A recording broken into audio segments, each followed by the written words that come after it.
We are the anchors of Queer News Tonight, and this evening we discuss queer headlines. A Fox News poll shows Democrats and Republicans lead Republicans in handling trans issues. However, most voters prioritize inflation over LGBTQ concerns. Journalist Aaron Reed says Trump policies lack public support. Renée Good's wife seeks return of SUV, accusing federal officials of blocking investigation after ICE agents fatally shot Renée during a Minneapolis protest. DOJ has declined probe. Evidence remains withheld. Carl Wilson wins Manhattan's LGBTQ+ stronghold seat, continuing decades of queer representation. He pledges housing, transit improvements, and stronger protections for transgender communities. Trans woman Carla Sanez alleges abuse in ICE detention, including assault and denied care. A judge has ordered her release, but without making findings on her abuse allegation. A new U.S.-Philippines health deal promotes self-reliance, but the Philippines' LGBTQ HIV groups fear funding gaps, risking support for communities, driving 92% of new infections amid a rapidly growing epidemic. All these important LGBTQ+ news and more this evening on Queer News Tonight.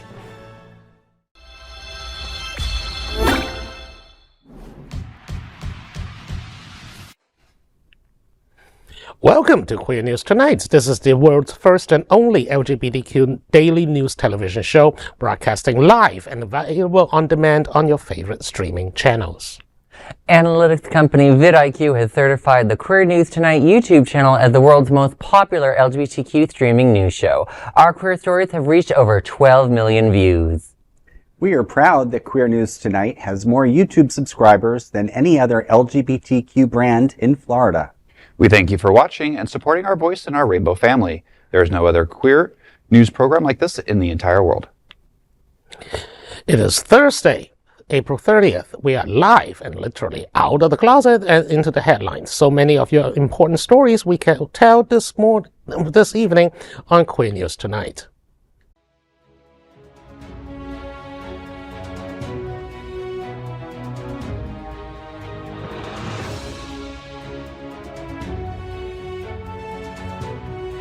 You're watching Queer News Tonight, the world's first daily LGBTQ evening news show. Welcome to the world's most important LGBTQ evening news show.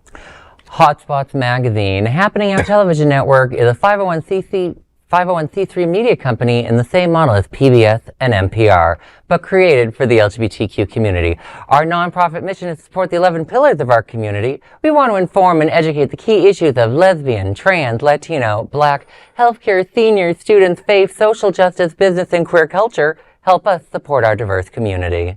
We are proud and part of one of the largest LGBTQ nonprofit media companies in America, Hotspots Magazine and Happening Out Television Network.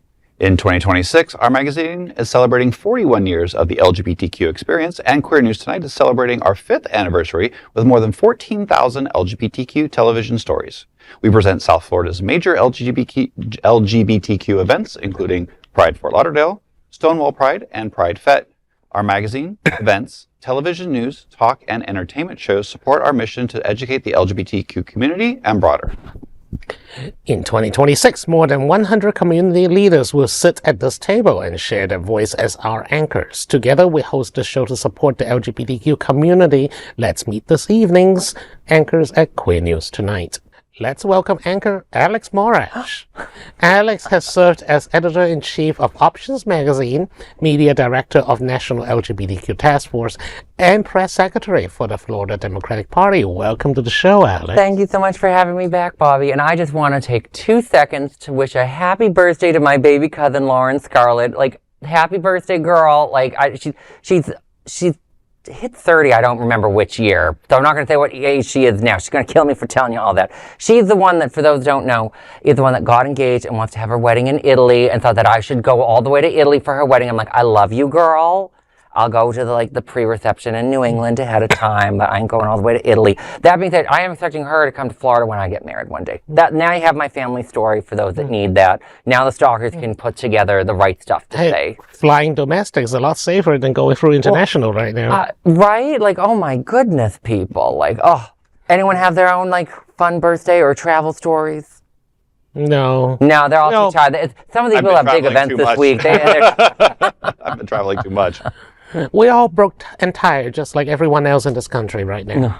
Let's welcome anchor Larry Farver. Larry has over 20 years of experience in human resources, acting, film, radio, TV, live events, parade float design, production, and casting. He is also a board member of the West Side Association. Welcome to the show, Larry. Thank you, Bobby. It's great to be here.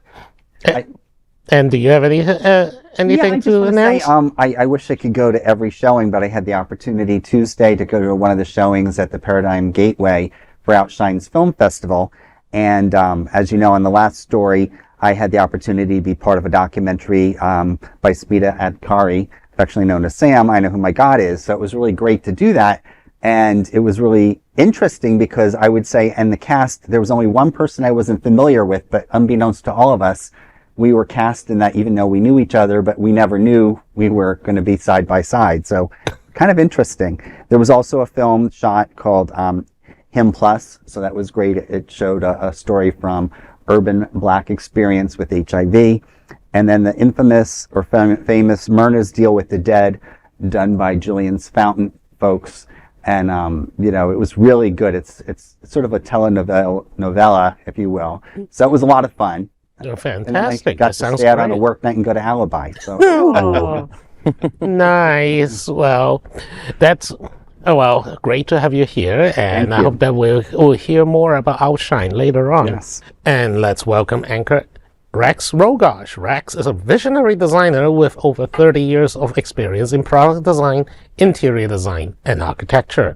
He performs in the drag community as International Lords and is currently reigning Mr. Scandals 2026. Rex is the president and co-founder of Lantera, a 501c3 organization dedicated to advancing mental health awareness through inclusive community-driven events. Rex, Come As You Are Prom is returning with Speakeasy Glam and Purpose on May 2nd. Tell me what's happening. That's right. We're finally here this weekend. Lantera presents the third annual Come As You Are Prom, the Speakeasy era, on May 2nd from 7 to 11 p.m. This 21 and up immersive event invites guests to show up as they are with authenticity while stepping into a glamorous, hidden speakeasy world. Expect live entertainment, music, dancing, and the crowning of prom royalty in a night built for connection and celebration. The venue location will be revealed to you after you purchase your ticket. Hosted by Lantera, this evening supports its Open Arms and Open Heart mission, funding local mental health initiatives. More details at lanterafl.org/events. I can't believe it's finally here. So yes, this weekend, our third annual prom is kicking off in full effect. Tickets are still available. VIP tickets are $100, and it gets you an open bar all evening, and crudité and desserts and all that. And then general admission is at 8 p.m. and tickets are $50 with a cash bar. But we have been planning for this, and like I said, we have live entertainment. We have a live singer for the first hour. Then DJ Marky Mark is spinning tunes all night. I have flappers for the evening. We kind of went all out. So I'm really excited. That sounds fun. Remind me to get tickets. Absolutely. Get tickets. lanterafl.org/events. Fantastic. And I look forward... Sorry. Queer News Tonight looks forward to seeing everyone at Come As You Are Prom on May 2nd. And of course, let's welcome tonight's lead anchor, Dr. Bobby Huen. A world traveler and versatile in global affairs, Bobby provides an international perspective on current events. A PhD in conflict resolution, Bobby is a certified civil and family mediator and the founder of BH Conflict Resolution Services. Welcome, girl. How you doing? Haven't seen you in hours. Literally, you saw me yesterday at coffee. I know. But I am well. Thank you for asking. I'm doing some interesting consulting work at the moment. Some of it are more academically related. Apparently, some people will trust me to help them with their academic research. I have no idea why. Well, the PhD probably helps. But otherwise, if you want some academic advice, you can reach out to me at bhcrs.com, just like for any mediation services. I'm Dr. Bobby Huen, and let's queer up the USA view. Fox News poll finds voters prefer Democrats on trans issues. Conducted by phone between April 17th and 20th, the Fox News survey found that 56% of respondents believe Democrats will handle trans issues better, compared to 43% who favor Republicans. The 13-point gap spans multiple demographics, including the majorities of men, women, white, Black and Hispanic voters, as well as independents, urban and suburban residents, and both college-educated and non-college educated groups. However, Republicans, conservative, rural, and evangelical voters, along with supporters of Donald Trump, prefer the GOP to handle this issue by margins of 65 to 78%. Notably, fewer than 1% of respondents identify wokeness or trans issues as the country's most pressing concern. Instead, most of the voters cited inflation and cost of living, followed by jobs, political corruption, and the Iran war as top priorities. Trans journalist Erin Reed shared her analysis of the poll's results, saying, quote, "The administration can continue to target trans people through executive orders, FCC actions, and federal declarations. But as these numbers show, they do so without the American public's support." End quote. The poll also found that 58% of all respondents disapprove of the job Trump is doing as president. It shows that 58% of respondents have an unfavorable view of both the Republican and Democratic parties, as well as immigration and customs enforcement. Well, first of all, 58% is still too low for any kind of support for trans rights, and obviously they are counting on that. They're also counting on the fact that because it is not a bread and butter issue, because less than 1% consider it a priority, people will continue to ignore it in favor, even if the person running for election is blatantly transphobic. They are hoping that voters is going to, okay, they are still oppressing trans people, but they are going to promise to fix bread and butter issues like the economy or jobs or inflation, and so they're going to blatantly overlook. I mean, it's the same way with LGBTQ rights throughout election cycles and different, and every time people who are like, oh yeah, casually say, oh yeah, I support gay people, I support gay marriage, they'll vote Republican anyway, just because that's Republicans promise lower taxes or, $3 gas. Yeah, I think we need to make those issues, though, a big priority. Mm-hmm. The reason why I say that is tell me any presidential or political candidate in the history of politics that hasn't said, we're going to make this United States better. We're going to get your paychecks better. We're going to, make wages better. We're going to make housing better. It's the same points all the time. And we're still in the same position as we have. There's always going to be something, economically that someone's not going to like. There's always going to be some sort of inflation or farming, or there's always those, and it's the same points all the time. So we actually do need to start making trans rights and gay rights and those types of things top billing. We need to bring those up more at the town halls and when the candidates are out there speaking why you should vote for me. I think that usually the public doesn't react that way unless it is something very notable. For example, when Roe v. Wade was overturned in 2022, that becomes a wave of citizens' initiatives and constitutional amendments to enshrine abortion rights into state constitutions. Now but it's the equivalent of lighting the fire under the general public's ass. Yeah. Right, but we need to bring this up to the general public is what I'm saying. I hear you, Rex, but we've been putting social issues front and foremost in our politics since the 1980s. We have been doing the culture war thing for decades. That being said, you're looking at Fox their polls are not considered where you go to learn about the lefties of the world, and to see a 58% disapproval rating, that's wonderful because let's be frank, Absolutely. Trump's approval rating has nowhere to go but down with the way he's handled this country. Agreed. It is an absolute tragedy. On the trans issue, This is a very important poll because I've seen so many Democrats be complete pieces of shit, quite frankly, towards trans people, being like, we can't win if we defend people. We can't. I'm like,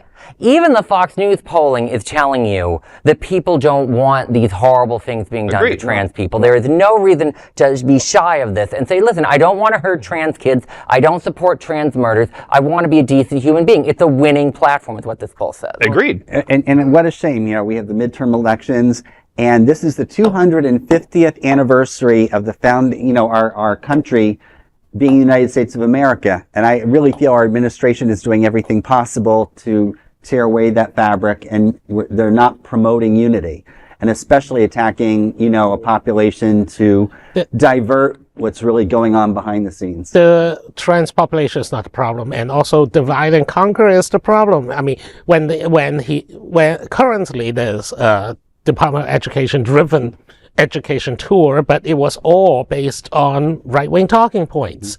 It's basically Christian nationalism wrapped up in a flag and presented as fact. Oh, no, I hear about, and to get a little bit more like ways to maybe put queer issues forward, like the trans community did not start the Iran war. The trans community is not raising your gas. The trans community is not murdering people. That's ICE that's murdering people. Like, those are ways that we should be thinking about these issues. Absolutely.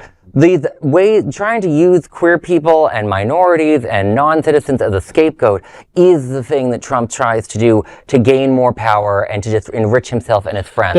And quite frankly, I'm not even sure if it's helping his friends get rich anymore with this Iran war. It hurts everybody. Well, it's insanity in free fall. If you have heard, apparently today, Saudi Arabia is thinking about backing away from that golfing, Live or whatever, which is another heavily Trump amplified commercial venture.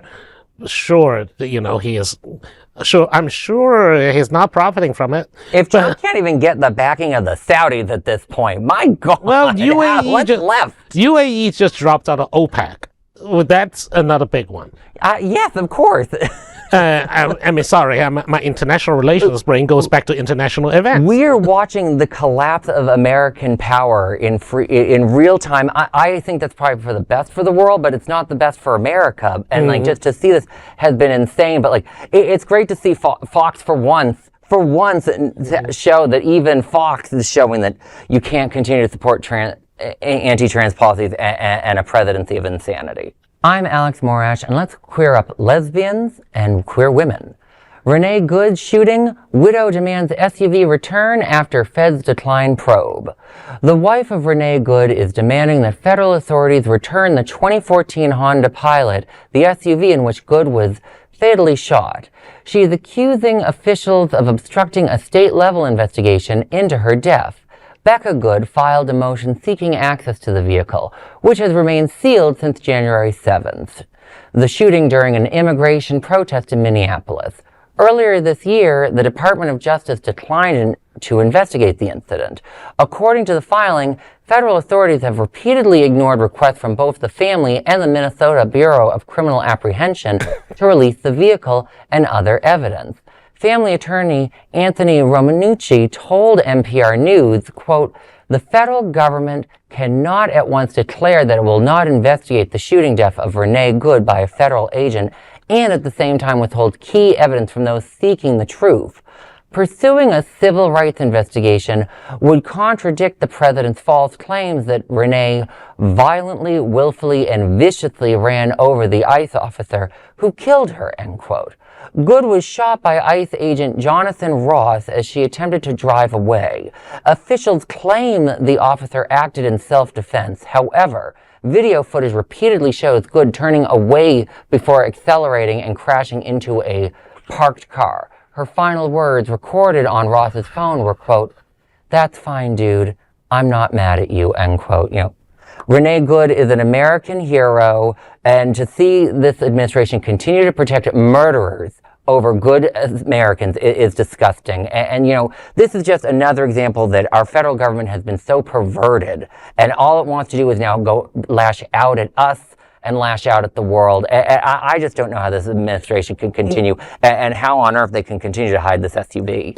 And that's the problem, right? I mean, right now, I'm not even sure if the SUV still exists. I mean, for all intents and purposes, the FBI, the federal government could have buried it or wiped away the evidence, cleaned it, crushed it. Who knows? I mean, the whole idea that right now they are holding evidence of the shooting, but they're not investigating it.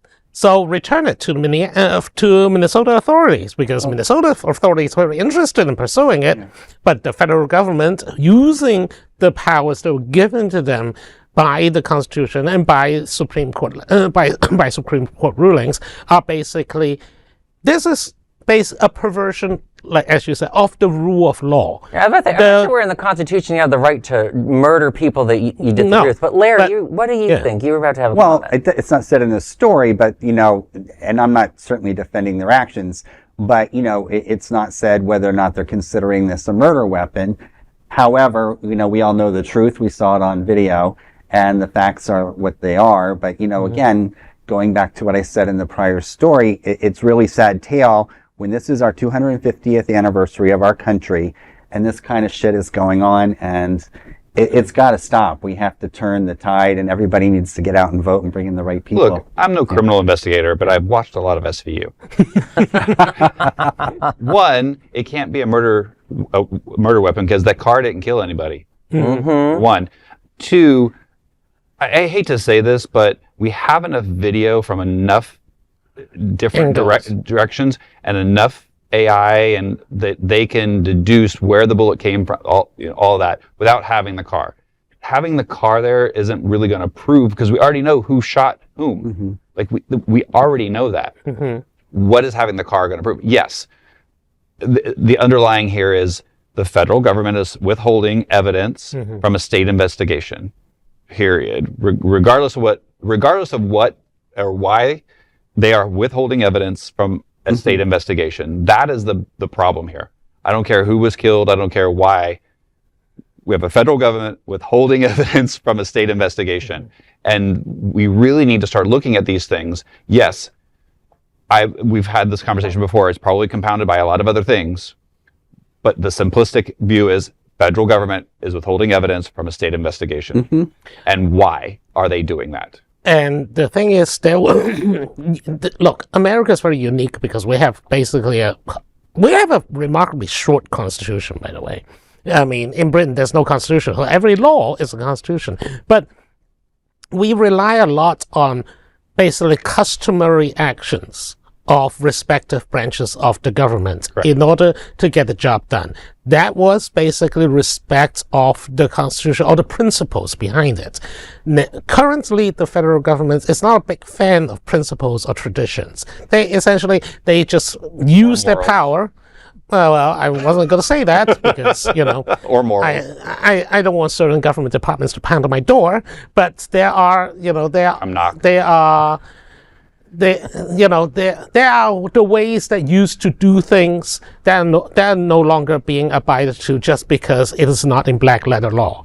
Essentially, it's principles of the law are circumvented just so that the federal government can run roughshod over. Well, laws are make believe. They're enforceable when they want to be enforceable. They're convenient. Again, they are not investigating this as a federal level. So therefore, the evidence, whatever the evidence is, I don't care if it's bubblegum wrappers or this car, gets released to the people who are. They've been asked through legal channels to release evidence that you are no longer using or prosecuting. Yes, and I think for viewers to understand, Rex is getting to a point, like, this is an unusually big deal. Like, not to be problematic, but even when the IDF is accused of wrongdoing, they do an investigation, and they are accused of lots of wrongdoing, but they still do an investigation. Correct. And the fact that the federal government doesn't want to do that is quite shocking. I do want to take 2 seconds to give Queer News Tonight a good shout out for doing this story, because so many Americans, we kind of forgot of all the ICE protests and the crimes and the concentration camps. And yes, they are concentration camps. Go look at the testimony in the Miami Herald of what people have been saying in Alligator, Auschwitz. It is just awful what we're seeing, and we've been forgetting about it because he does so many different crimes at once that it's hard to keep up with it all. It was a spread. It was deliberate. Yeah, it is. Of course. It's like crime plinko. Yeah, and it's like bingo. We have a bingo card for everything that has happened. We probably all of us will win a prize by now. One of the first rules in Machiavelli's The Prince was to do all the bad stuff at once. And Trump kind of took that, said, let's do it all the time. Do everything all the time. And I'm like, no, that's not how it works, because it actually will catch up to you. I think it's Steve Bannon who coined the term flood the zone, basically just flooded with news so that everyone is too distracted to remember what's going on. I'm Larry Farver, and let's queer up politics. Out gay Carl Wilson wins New York City Stonewall District Council race, beating Mamdani-Endorsed candidate. Carl Wilson has won a New York City council seat representing Manhattan's 3rd District, a historic LGBTQ+ stronghold that includes the Stonewall Inn. Wilson, former chief of staff to State Senator Eric Bottcher, will become the district's 5th consecutive out gay council member. This will continue a streak of queer representation dating back to 1992. The district covers neighborhoods including Chelsea, Hell's Kitchen, the West Village, and Greenwich Village. Wilson's victory marks a win for moderate Democrats in a closely watched race. New York City Mayor Zohran Mamdani has endorsed Wilson's opponent, Lindsey Boylan, while Council Speaker Julie Menin backed Wilson. As Wilson was the only out LGBTQ+ candidate in the race, this sparked discussion about whether the district's historic identity should influence representation. However, voters told the advocate that they prioritized policy over identity. Backed by labor unions, elected officials, and queer groups, Wilson campaigned on affordable housing, expanded crisis intervention services, and stronger public transit. He also emphasized LGBTQ+ protections, particularly for transgender people. Well, leading off the last point, I'm glad he's supporting the trans community, but having been a former resident in the New York City area, all of those things are important, looking at housing and infrastructure and transportation. So I'm glad to hear that the identity, especially of gay New York and LGBTQ New York, is still a stronghold. I do have a question, though. Is Greenwich Village even gay anymore? I mean, it wasn't very gay when the last time I visited, like maybe 8 years ago. I was in that part of New York City, like a year or two ago. It was still pretty gay. It's all like just walking around with lots of queers. Gentrification moves us every 10 blocks every decade or so. Most cities are, again, we have fought for years now for, assimilation, I'll call it. So it's what I respect is that there is an LGBT voice as part of the council. The fact that he happens to be in a district that also has a lot of our LGBT history is great. Yes. And what I like is the fact though that the article said that, people vote not based on identity, but based on qualifications. So apparently they all thought he was a qualified person, so we shall see if he is or not. I actually would say the voters, I call BS on the voters on that one. And you've elected queer people since 1992. There's nothing wrong with that. But when he was the only out candidate, he was the chief of staff to the last openly gay city council of the district. He was sort of the guy, and I get that. But don't say that identity didn't play a role. Now, for those that don't know, Lindsey Boylan, she was one of the first people to accuse Andrew Cuomo of sexual harassment. That was her claim to fame. And I think that's one of the reasons why Mamdani supported her. Partially because those that didn't know, Mamdani did like to remind people that Andrew Cuomo was a criminal and a liar. But for me, I was very disappointed in this district and these voters because, no offense to this particular candidate, Julie Menace is a terrible city council president. She has been working very hard to dismantle the will of the voters. She's been trying to push anti-free speech legislation. That's what this race was really going to be about, is Mamdani just vetoed this free speech buffer zone stuff that they wanted to pull, that the ACLU and all these progressives were for. And this guy could be a vote to override the veto. So we'll see if this person is going to help represent the people or if he's just going to be another business interest, corporate developer, Julie Menace acolyte. And without actually reading the opponent's platform, I can't tell you what their meaningful policy. Everyone can. If you're running for New York City Council, protection of LGBTQ rights, it's kind of a default setting. Again, housing, transportation. Yes. The two things that New York are famous for having problems with. So, but what you're going to do on housing or transportation, those nitty-gritties, New York voters will tear you apart on. Right, or what you can actually get through. Anybody, we just said it earlier with politics, everybody can say this is what I'm going to do, but if you're one person what are you truly going to accomplish unless you have a strong enough will and power and can sway some people? And city council, you're part of a group where it's like Trump and Mamdani are both shown that an executive really can. If they're really interested in using the power, they can. Absolutely. And you can use it for good, like I would say Mamdani does, or you could use it for evil, like I think most of America Why are you understands Trump gesturing does. towards me about this? Well, you're to my right, so. All right. Well, left is sinister, so it shouldn't be. I'm Rex Rogosch, and let's queer up trans rights. Trans woman alleges abuse in Arizona ICE custody after being held in men's facility.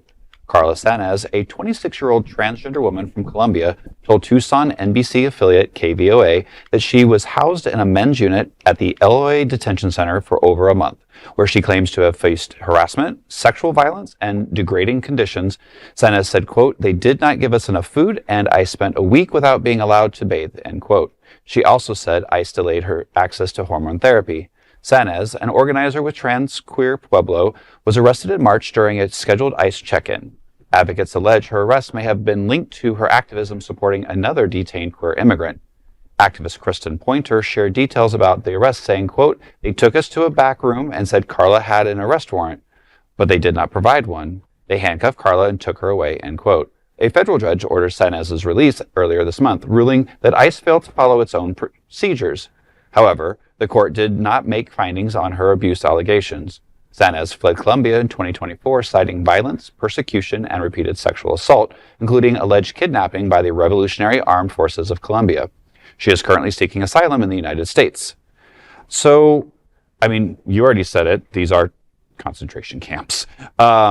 So, unfortunately, not only her, but everybody in these facilities are facing horrible, deplorable conditions. Many of them are there without any arrest warrant or provocation. And unfortunately, just because she's seeking asylum doesn't save her from deportation, because we don't know where her case is. I mean, it's 2024. The government has been backed up because they can't fund themselves.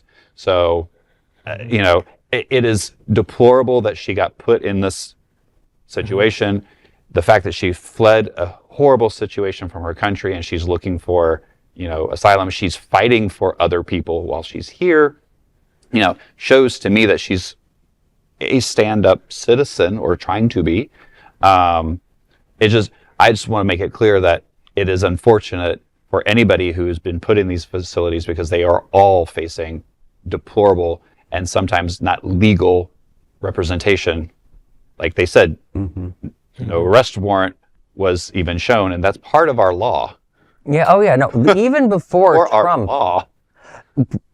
ICE detention facilities have been able to get away with all sorts of horrible things for decades. You know, this has been one of the biggest, you know, we talk about the 250th anniversary of this country. One of the biggest problems with this country is how our courts continuously say, you know what, if you're being detained as a non-citizen, you don't have rights. You'll hear every couple of years before Trump, you'd hear these horror stories of some 18-year-old boy died because they didn't give him water for 5 days or something like that, or some other human rights abuse. This is unfortunately, like, Trump's just taking this on steroids. Yeah. But yes, I'm glad that you're understanding the concentration camp. The Project 2025 would tell you it wasn't a concentration camp. They just wanted to do temporary facilities with tents. That was literally in the plan. But yes, this is just barbarism. On the, you know, people coming from Colombia and what they're facing, I'm like, well, the other thing, where a lot of Americans are like, oh, I don't know if we should let the people in. We probably caused whatever the situation is in Colombia or any other Latin American country that forces people to come here. So maybe if we weren't causing the destabilization in these countries, we wouldn't have so many people being refugees to this. You know, why are there drug lords in Mexico? It's not Mexicans that are paying big money for drugs. Let's be honest. Correct. Well, I mean, I just want to quickly identify that the Revolutionary Armed Forces of Colombia is a far left group. And so, you know, for her to flee from a far left group, you would think that the administration would show a lot more sympathy, because they like the other side a lot better. But of course, her being trans is probably one of the factors why, and the fact that she attended protest.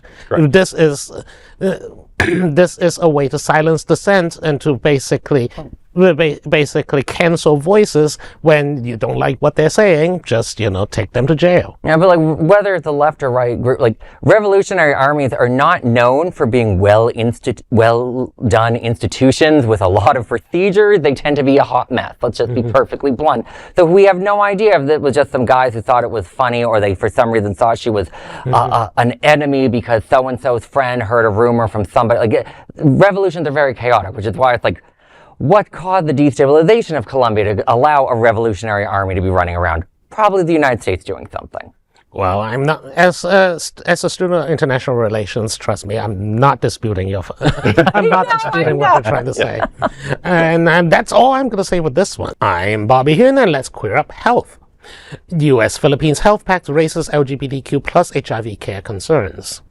According to the State Department, a joint declaration signed this month outlines closer bilateral cooperation with a focus on transitioning the Philippines towards greater self-reliance in health systems. The framework, introduced under the Trump-Vance administration America First Global Health Strategy, includes co-funding, workforce development, health data systems, and emergency preparedness. In practice, quote-unquote, self-reliance signals reduced dependence on foreign aid. In the Philippines, however, LGBTQ-focused HIV programs have historically relied on international funding and technical support, including from the U.S. The Philippines is currently facing one of the fastest-growing HIV epidemics in Asia-Pacific region, with new infections rising by about 543% between 2010 and 2023.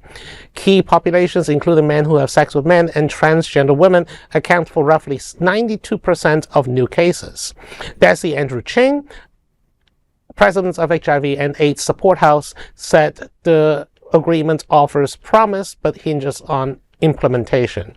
Ching wants that the funding may not reach grassroots LGBTQ organizations that communities trust. I believe Mr. Ching. I think it's probably the problem is that one, without direct implementation or direct dispensation of aid, a lot of these grassroots organizations are likely to be ignored. Philippines is a very religious country, and there are many regions that are very deeply Catholic or deeply Muslim. And from the cultural standpoint, homophobia, well, thanks to Christianity and being dominant in Philippines. Remember, Philippines was a long time Spanish colony, and then became an American colony after the U.S.-Spanish War in the 1800s. I don't remember the exact year, but yes. But the whole idea, so for me, I'm not entirely sure if dispensing aid directly to the Filipino government is going to end up in the hands of people who are truly in need of it.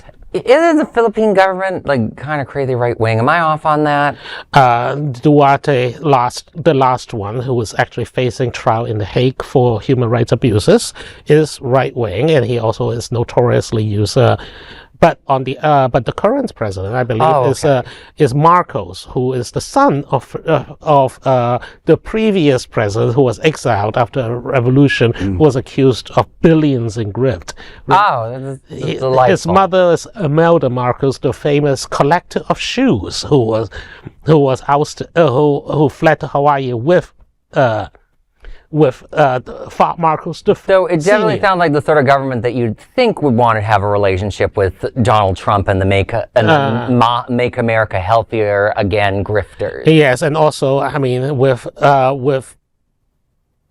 whoever is in charge of our global health efforts, I don't know if we are going down the rabbit hole of conspiracies or for fake therapies or outright just unscientific approaches to we don't even need to do it. It's just like looking at, like, of course a country like the Philippines is going to need aid from other countries to help with HIV implementation, because we, the United States that develops most of these really good drugs, charge an insane amount of money on the world market for them. And that is a huge problem that we still continue to do. And I'm glad to see that the U.S. provides some financial support. But yes, I'm horrified and scared that we're going to tell them to not do anything specifically for queer people. Well, I think, again, we have a pendulum swing here.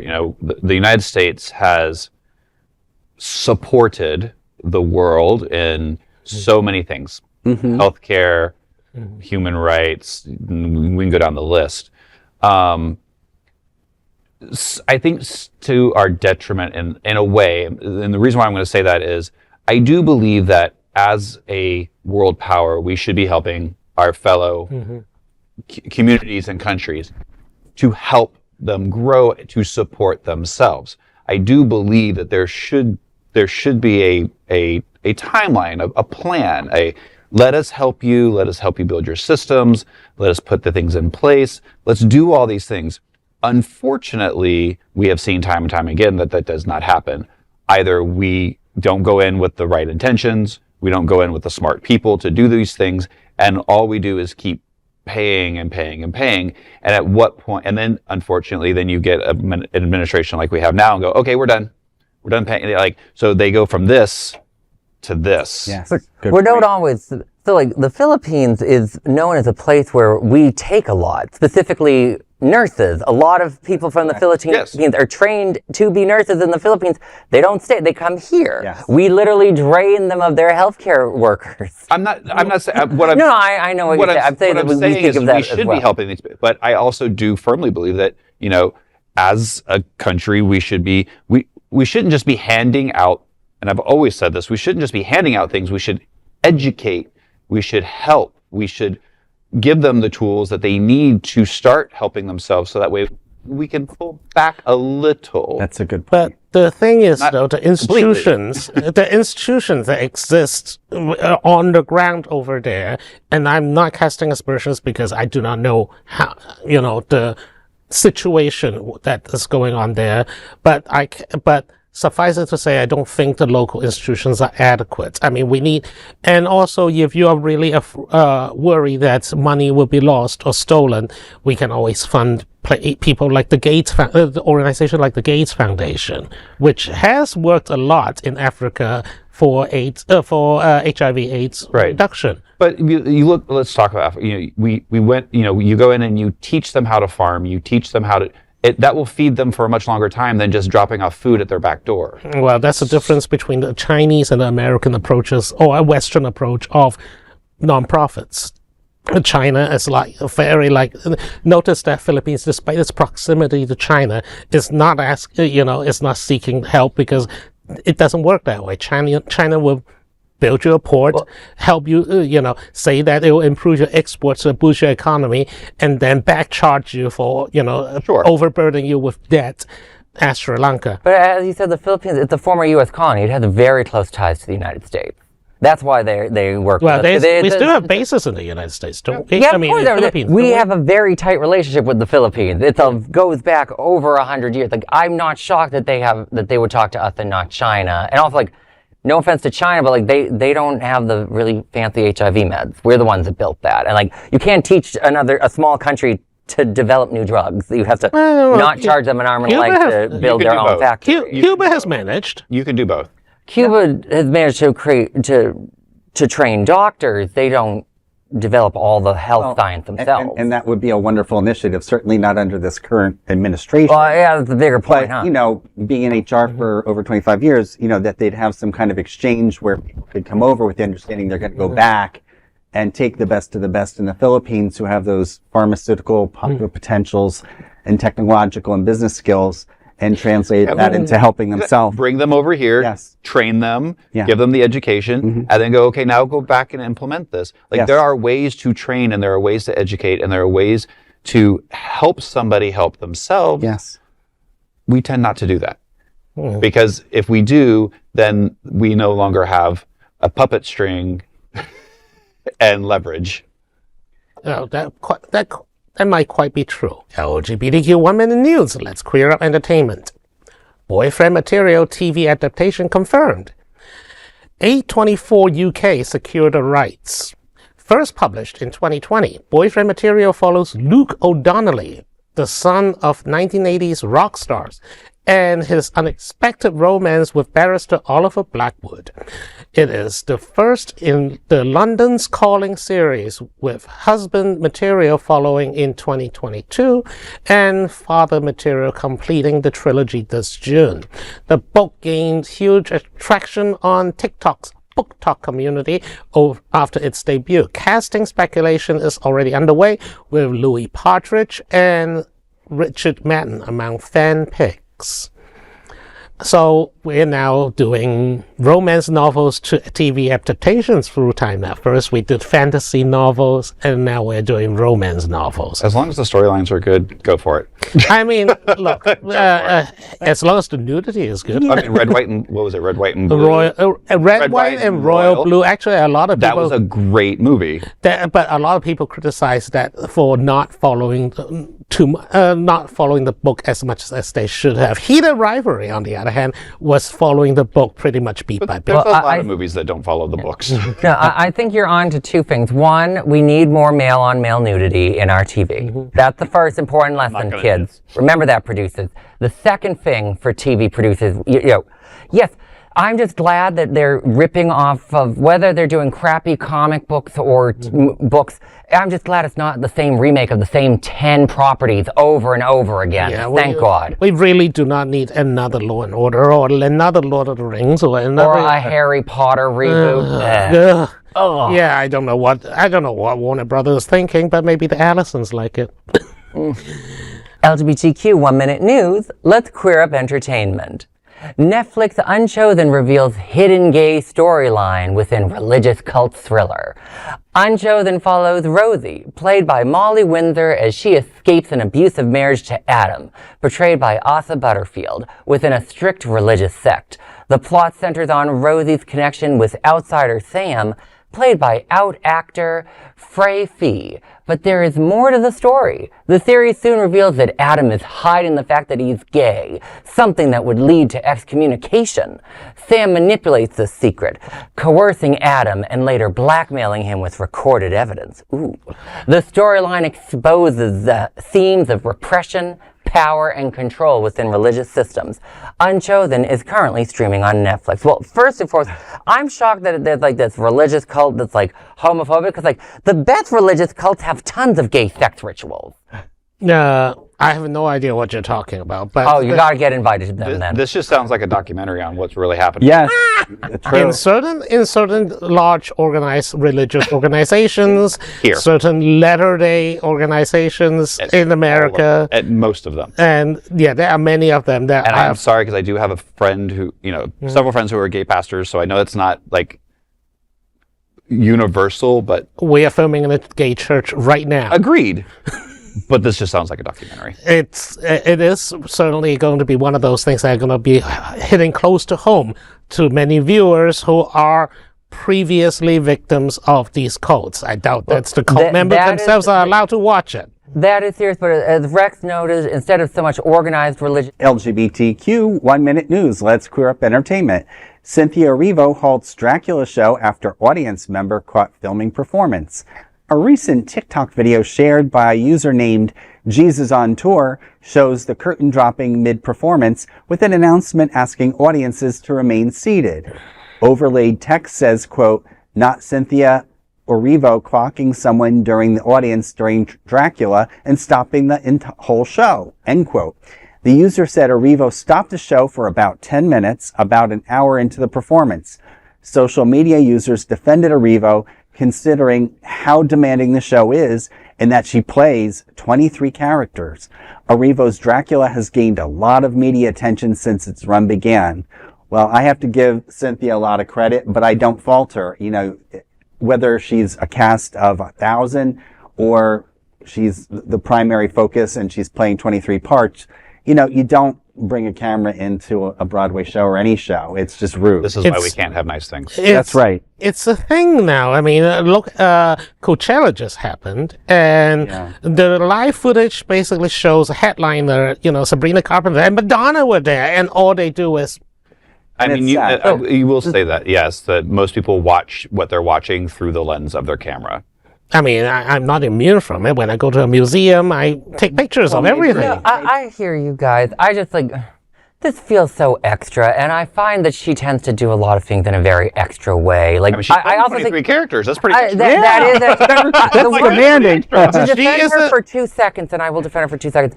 Are we sure that she was the one that they're saying that it was her?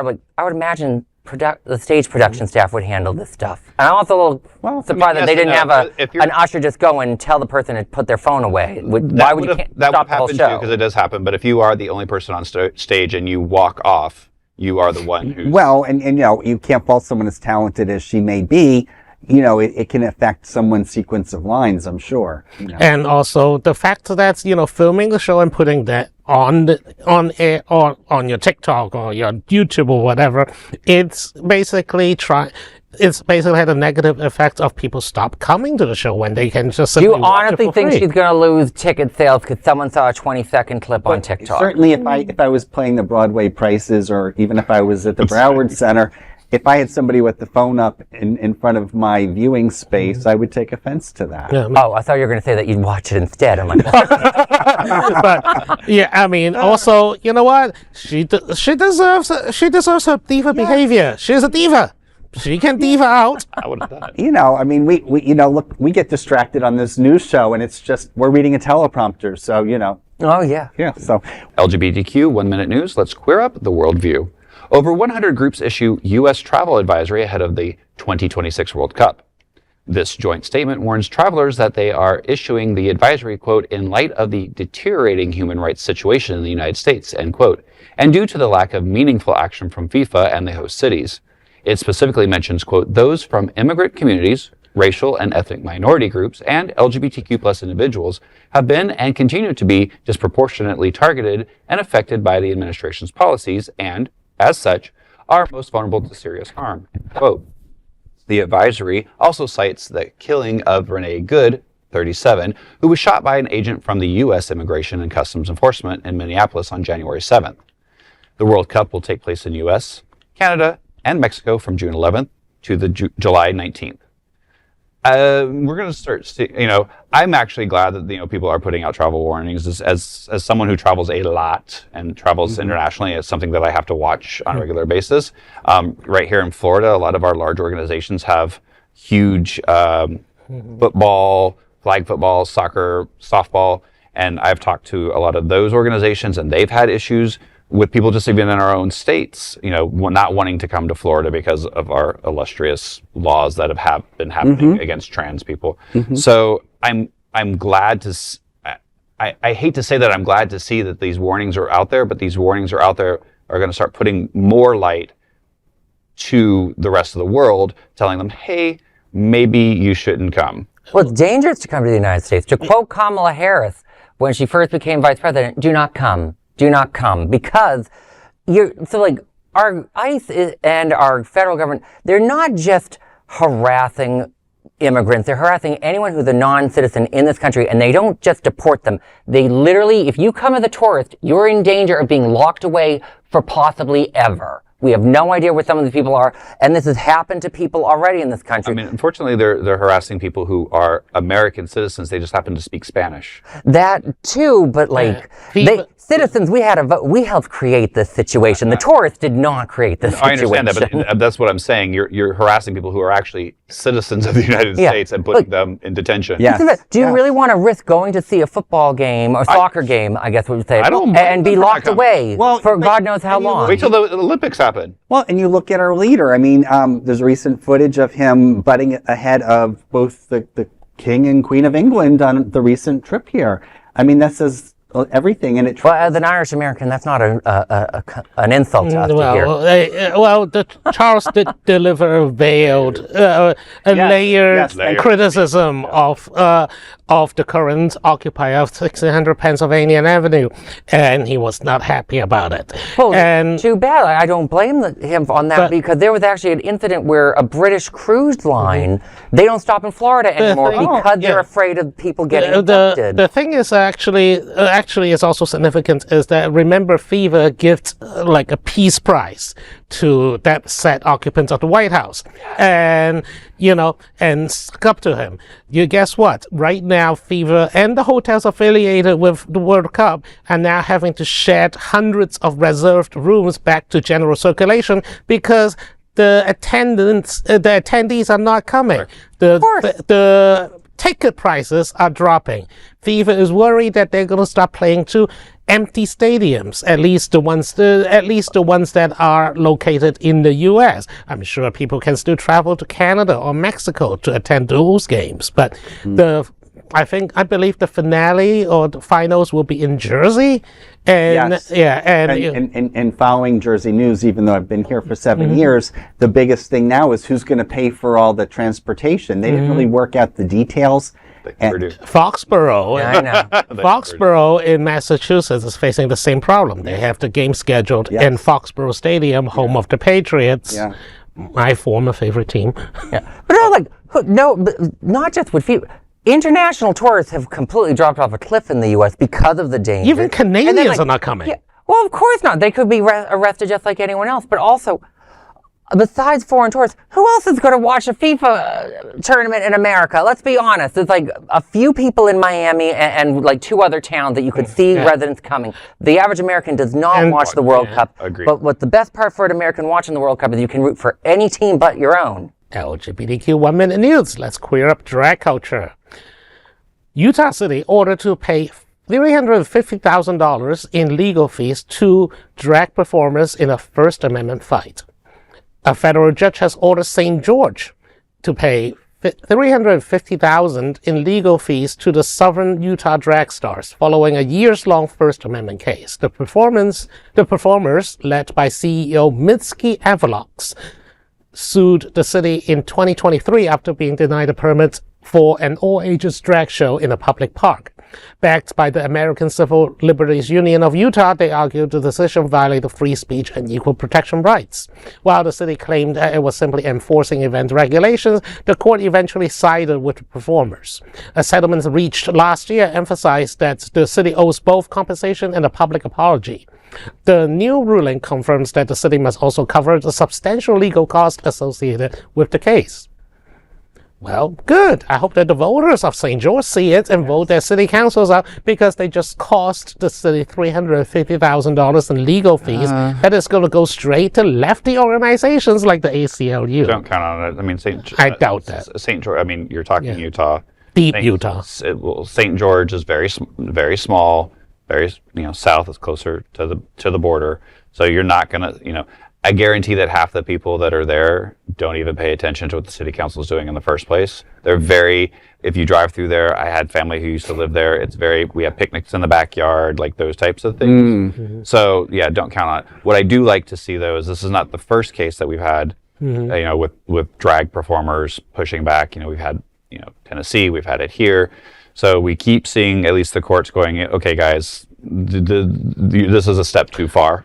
The frustrating part is that this should never happen at all. All these expenses should never have been incurred. Agreed. Had they had state, local, and federal authorities decide not to pursue drag show as if it is some kind of cursed event. There's some silver lining that we now have court cases that now can have precedent. Yeah. No, I don't know all about the local city council voters. I don't know any of that. But what I do know is that apparently homophobia and transphobia doesn't pay, but representing drag queens does. Oh my God, good job, girl. $350,000. Good for you. Well, I'm sure the legal fees go straight to ACLU to do more good work on behalf of American people who are being oppressed. Oh, who cares? They were bigots. Take all their money and spend it on champagne or whatever you want, kids. Goodness. I think, I don't think Drag's expensive. Yes, it is. As someone's used to do it. These are today's headlines from Queer News Tonight. Our anchors represent the best of our LGBTQ community.